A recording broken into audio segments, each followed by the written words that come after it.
астанамыздың астана болып естілуіне орай шығарылған ән тәуелсіздік.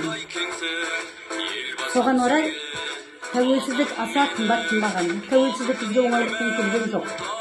Қаншама 3 ғасыр бабаларымыздың айқасымен, шешендеріміздің ынтымақ бірлігімен сәтінде жетті. Ең соңғы 1986 жылғы желтоқсан батырлары, яғни онда Қайрат, Ләззат есімді ұл қыздарымыздың ерекше атын атаймыз. Олар халық қаһарманы атағына ие болып Қайрат. Біздің мынау Хантағыда сол Қайрат Қайратқа арналған ескерткіш бар.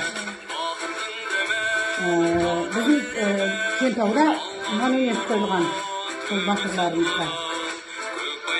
Енді соны біз мақтан етеміз. Сөйтіп, тәуелсіздік аса қымбат қымбаған өлеңінде оқимыз.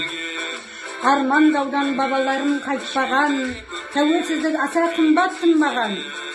Бір арылмай төбемізден тағдыр болып, сан ғасырлар қызығында ұрлаған. Баға шумай болған солай замансыз, бағынған біз орысқа да амалсыз. Тарихымды қайта тауып табыстым, еркіндікке қол жеткенде алаңсыз.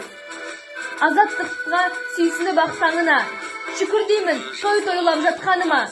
Кең әлемге танылып Нұрсұлтаным, қазағымның айналды мақтанына. Жүрген жұртпыз біз талай сын заманды, бастан көштік қаншама шырғалаңды. Ел жанында сақталған 3 бейім бар, ұмытпайтын халық бұларды, тұлғалар. Ұлт шаттанар қай кезде де ерінен, орын алған жүктердің көрінен.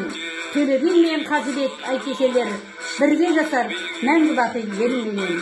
Біз осы билерімізбен, батырларымызбен мәңгі жерде кетеміз. Бүгінгі елбасымыздың жасап атқан ерен ерлігі 30 жылдық бойында қаншама ерен ерлік жасады. Біз елбасымызды да мақтан етеміз.